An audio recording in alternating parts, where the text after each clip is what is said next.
Queridos amigos e companheiros dos nossos estudos das segundas-feiras, do Grupo Espírita Fraternidade, O Caminho de Damasco.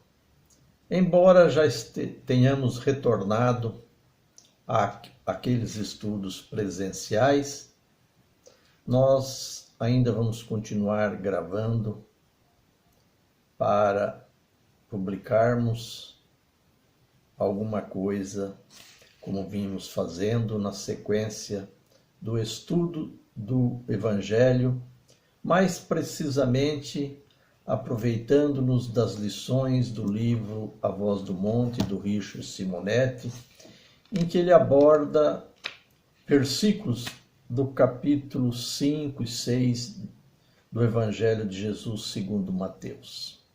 Hoje, a página intitula-se Ante a Oração. E Jesus diz: E quando orares, não serei como os hipócritas, porque gostam de orar em pé nas sinagogas e nos cantos das praças para serem vistos pelos homens. Em verdade vos digo que eles já receberam a sua recompensa. Tu, porém, quando orardes, entra no teu quarto e, fechada a porta, orarás a teu pai que estás em secreto. E teu pai que vê em secreto te recompensará. E, orando, não useis de vãs palavras, como os gentios, porque presumem que pelo muito falar serão ouvidos. Não vos assemelheis, pois, a eles, porque Deus, o vosso Pai, sabe o de que tendes necessidade, antes de lhe peçais. Como dissemos, Evangelho de Jesus segundo Mateus, capítulo 6, versículos de 5 a 8.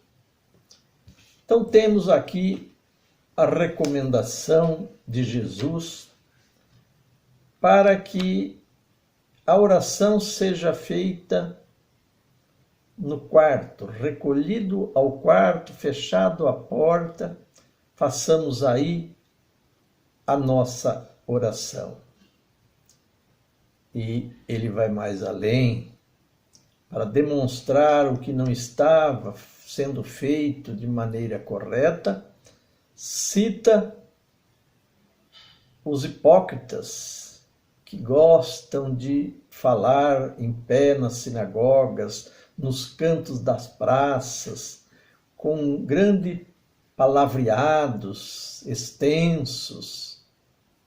E ele diz que não é assim que se deva ser feito, porque Deus, que em segredo sabe, vê, reconhece tudo o que precisamos, está a nos ouvir, a nos ver, de maneira que é a Ele que devemos nos dirigir e não buscarmos sermos vistos pelos homens, porque aí, diz Jesus, já teríamos, se assim fizermos, se assim for feito, recebido a nossa recompensa. Então, o ideal, o correto é que o façamos de uma maneira serena, tranquila, num momento de recolhimento, em que nós tenhamos o nosso pensamento único e exclusivamente voltado para o alto, para Deus, a quem nós devemos elevar as nossas súplicas, aliás, primeiramente o nosso agradecimento, para depois, então, pedir, porque ele diz, Deus já sabe do que precisamos antes que nós pedir. Então, na realidade, o que precisamos é daquele estado de recolhimento, aquele estado de contrição, que favoreça essa possibilidade de nós realmente conversarmos com Deus. Então vamos ver o que Richard Simonetti, com esta página Ante a Oração, nos escreve. Diz ele: a oração fazia parte das rígidas disciplinas do culto judaico. Os judeus rezavam 2 vezes por dia, mais ou menos às 9 e 13 horas. Postado em direção a Jerusalém, na Cidade Santa, voltavam-se para o templo. Muitos faziam dessa prática um recurso de ostentação de religiosidade. É bem mais fácil aparecer contrição ou aparentar contrição do que viver os princípios religiosos.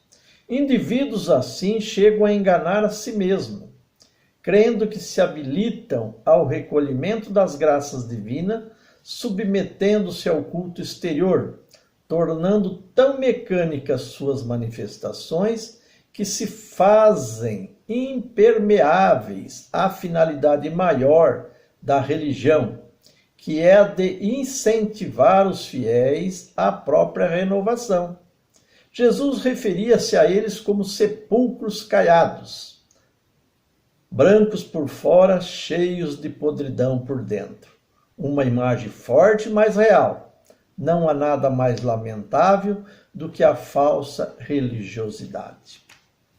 Então, a questão da oração, da prática da oração, é uma coisa antiga e que, segundo o Richard, o culto judaico, as rígidas disciplinas do culto judaico, inclusive faziam-se 2 vezes por dia, esse momento voltando-se para Jerusalém, ou quem lá estava voltando-se para o templo. Nós sabemos que outras religiões ainda hoje assim o fazem, Mas muitas vezes o que se critica, o que o Cristo censurou, como disse aqui o Richard, é a ostentação da religiosidade. Quer dizer, é bem mais fácil aparentar contrição do que viver os princípios religiosos. Então, é fácil nós frequentarmos os templos, as igrejas, os centros espíritas, fazermos as práticas, estudarmos até mesmo os livros que a nossa religião adota, demonstrarmos, participarmos de encontros, de agrupamentos realizados pelas religiões. Isso é fácil. Agora, viver os princípios, e no caso da religião cristã, é viver os ensinamentos de Jesus. E isso não é só e nem o principal as manifestações exteriores. O que importa é o que nós fazemos cotidianamente, diariamente, costumazmente, na nossa vida, na nossa comunhão, na nossa relação de convivência, na família, na sociedade, no trabalho e na própria vida religiosa. Então, mais do que a ostentação religiosa, o que importa é a vivência dos princípios religiosos, no nosso caso, da religião cristã, o que Jesus nos ensinou. E que foi o que Jesus censurou naqueles que mostravam aparecer nas suas manifestações religiosas. E o que ele chamou, de sepulcros, caiados, brancos por fora e cheios de podridão por dentro. Quer dizer, a aparência. Aparentar só algo que na realidade não somos e nem realmente vivenciamos. E continua o Richard Simonetti, ao recomendar que busquemos nosso quarto para orar, o mestre não está estabelecendo um posicionamento físico para a comunhão com o céu. Afinal, há uma multidão de criaturas que não tem nem mesmo onde se trancar. O que ele pretende é que busquemos o recolhimento para, a sós, dialogarmos com Deus. Ele mesmo oferece exemplos desta natureza. Os evangelistas registram assim: Jesus deixou os discípulos e foi orar. Jesus levantou-se alta madrugada e foi para um lugar deserto orar. Jesus passou a noite orando a Deus. Então, a interpretação do que Jesus quis dizer com entrar em seu quarto, recolher-se ao seu quarto, trancar a porta para orar.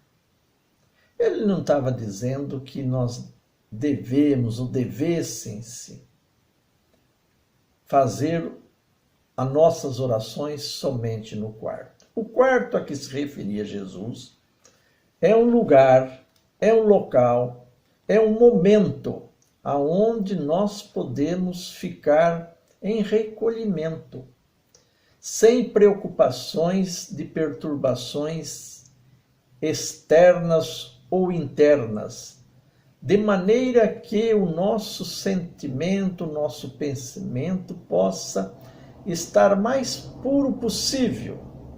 Estejamos o melhor possível em contato, por pensamento, com o alto, com os céus, com o Pai a quem nós nos dirigimos. E como disse Jesus, os evangelistas citaram muitas vezes Jesus assim o procedendo, né? Como ele levantou-se madrugada e foi para um lugar deserto orar, né? Passou a noite orando, deixou os seus discípulos e foi orar. Quer dizer, ele procurou um lugar, um momento adequado para que, longe de todas as preocupações possíveis, pudesse prejudicar o ambiente, a concentração com que ele iria ou queria dirigir-se ao Pai. E é isso então que nós devemos e precisamos fazer também no momento das nossas orações.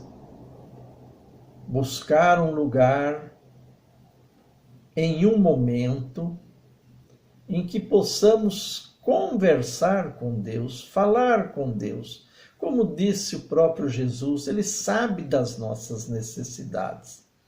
Então, o que precisamos? Sobretudo, adorar esse Pai misericordioso, agradecer pelas bênçãos recebidas, pelas dádivas recebidas, e também pedir pelas nossas necessidades, que, aliás, eles já as conhecem.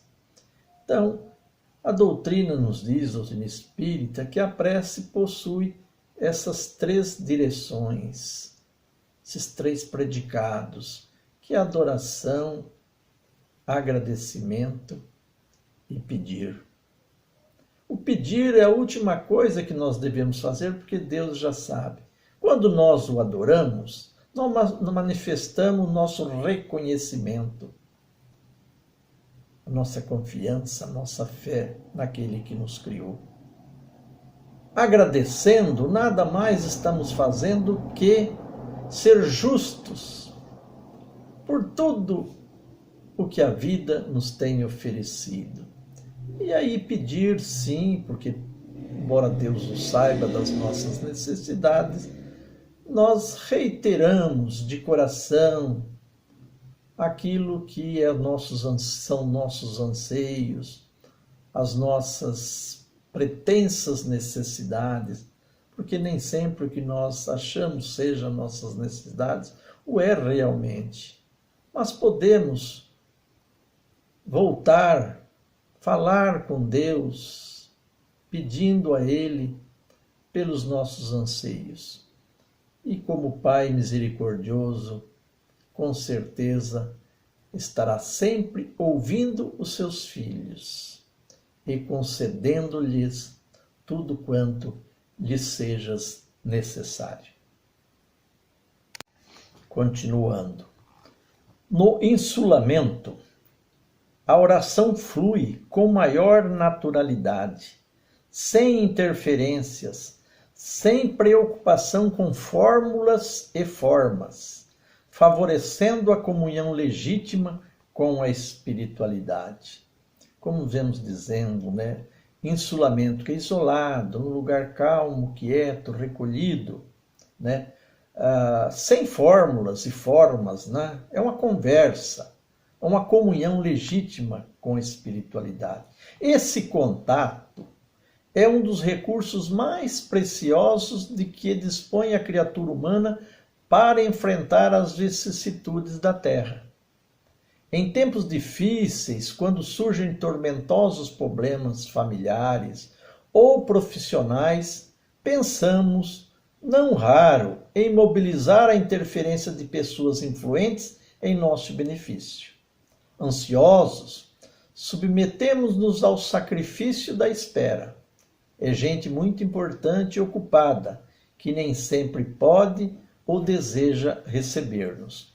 Na vida cotidiana, nos tempos difíceis, nas dificuldades, nós nos recorremos àquelas pessoas que estão em posições ou condições melhores que a nossa e que possam nos ajudar. Submetemos-nos ao sacrifício da terra, sacrifício da espera até, porque essas pessoas nem sempre estão disponíveis.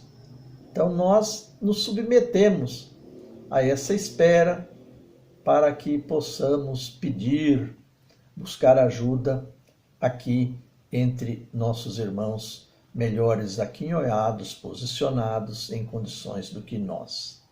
No entanto, pela oração, nos comunicamos instantaneamente com intercessores muito mais solícitos e poderosos, em inesgotáveis fontes espirituais de socorro, sem apadrinhamento, sem protocolo, sem que se pergunte se somos ricos ou pobres, bem situados nas sociedades e humildes serviçais. Se aqui, nos nossa busca de recursos, nós precisamos nos submeter à espera, à ajuda, apadrinhamento, Vamos no banco pedir um empréstimo e precisamos de aval, de um avalista, de alguém que ali se coloque como um pagador das nossas dívidas, caso não os façamos. No caso das orações, como diz o Richard Simonetti aqui, é um contato instantâneo, sem intermediário, sem imposições de ordens quaisquer, para a nossa comunhão, a nossa busca junto aos planos superiores. Todos nós, indistintamente, podemos nos socorrer, pedir, implorar esta ajuda, buscar esta ajuda nos planos superiores, nos quaisquer momentos de nossas vidas. Lógico, como a lição de hoje, buscando aquele instante, aquele lugar em que o possamos fazer de uma melhor e boa forma, Nesse instante, orienta Jesus, não nos preocupemos em falar muito, como se as respostas estivessem condicionadas à prolixidade ou fôssemos hábeis advogados empenhados em convencer o céu a nos ajudar. Então, na nossa oração, nesse nosso momento, não precisamos falar muito, é abrir o coração, é manifestar de nós, de verdadeiro, o que sentimos, é colocar para fora os nossos reais sentimentos. Em poucas palavras, em palavras inteligíveis, em palavras claras. Não precisamos de advogado que usa artifícios, palavras, frases de efeitos. Nada disso precisamos neste momento, diz-nos Jesus. Isso não é fácil, porquanto estamos milenarmente viciados no petitório. Vemos na oração muito mais um gabinete de solicitações do que um exercício de coração. Pedimos saúde, solução para problemas, ajuda para os familiares, afastamento da dor. Há quem peça casamento, palpite certo na loteria, emprego, fortuna, poder. Nós ainda estamos muito voltados à oração como um instante de pedir, petitório. Pedimos tudo, até para ganhar na loteria, para ter poder, né? Então, utilizamos de uma forma um tanto quanto deturpada a prece, a oração, quando nós utilizamos para pedir. Vamos aquém do necessário, né? Entramos pelo supérfluo, por aquilo que compete a nós aqui buscar de forma ordenada, correta e justa, sem que com isso venhamos a buscar interferências superiores. Evidentemente, não estamos impedidos de pedir. Qual o pai que proibiria o filho de fazê-lo? Todavia, não se sentiria feliz se fosse, invariavelmente, um quebra-galho, alguém procurado sempre, mas apenas porque sempre há algo a pedir. Né? Então, estamos sempre buscando Deus porque queremos pedir alguma coisa. Se estivermos sempre procurado, se alguém sempre nos procurasse só para pedir, gostaríamos? Ficaríamos satisfeitos? O petitório desvirtua a oração. Há algo a pedir? Solo sagrado das cogitações superiores. Não. O petitório desvirtua a oração, melhor dizendo, deslocando-o do solo sagrado das cogitações superiores para situá-la no deserto dos interesses imediatistas. Precisamos tomar cuidado, porque com essa ânsia de pedir, nós saímos daquilo que é, como diz, as cogitações superiores, do que realmente nos convém, do que realmente nós precisamos para o deserto dos interesses imediatistas, né? Então vamos voltar lá, vamos não pedir pelo casamento, vamos pedir pelo ganhar na loteria, vamos pedir por coisas que não faz parte das nossas reais necessidades. Há a velha experiência atribuída a um escravo africano no Brasil, sofrido ancião que, não obstante as dificuldades, as vicissitudes do cativeiro, revelava profunda serenidade e inesgotável otimismo. Ele levantava-se diariamente pela madrugada e se dirigia à gleba de terra sobre seus cuidados. Antes de iniciar o serviço, tirava o chapéu, encostava-o junto ao peito, erguia o olhar para o céu e dizia: Senhor, Preto Velho está aqui. Esta era sua oração. Apenas algumas palavras, sem relatório de privações e mágoas, sem reivindicações. Intuitivamente sabia que o Criador, melhor do que ele mesmo, reconhecia suas necessidades. Por isso, o procurava apenas como filho que não quer iniciar o dia sem pedir a bênção de seu pai, entregando-se confiante aos seus cuidados. Semelhante atitude garantia-lhe o acesso às fontes da vida, sustentando-lhe o equilíbrio e a paz, ainda que privado da liberdade. Uma bonita lição essa questão desse escravo, né? Esse ser escravizado, esse preto velho, que antes de começar o dia, sua labuta, né? Colocava o chapéu no peito, levava o olhar aos céus e apenas dizia, né? Preto velho, Senhor, preto velho está aqui. Como um filho pedindo a bênção do pai para iniciar o seu dia.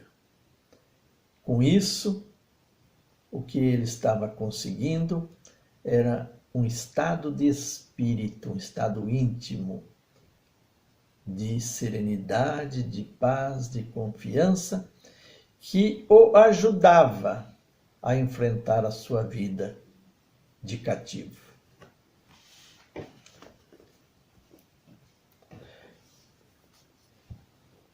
Do livro Caminho, Verdade e Vida, psicografia de Francisco Cândido Xavier, pelo Espírito Emmanuel, a lição de número 6, esforço e oração. E despedida a multidão, subiu ao monte a fim de orar à parte, e chegado já à tarde, estava ali só. Mateus 14, 23.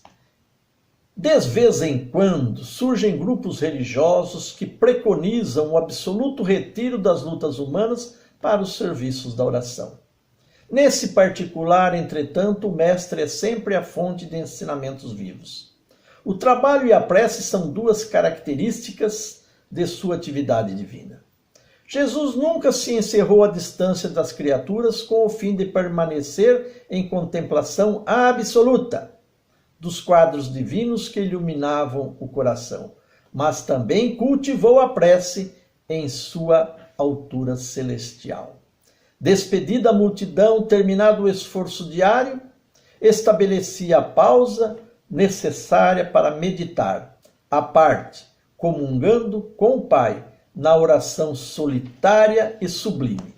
Se alguém permanece na terra, é com o objetivo de alcançar o ponto mais alto nas expressões evolutivas, pelo trabalho que foi convocado a fazer. E pela oração, o homem recebe de Deus o auxílio indispensável, a santificação da tarefa. Esforço e prece contemplam-se no todo da atividade espiritual. A criatura que apenas trabalhasse sem método e sem descanso acabaria desesperada em horrível secura do coração.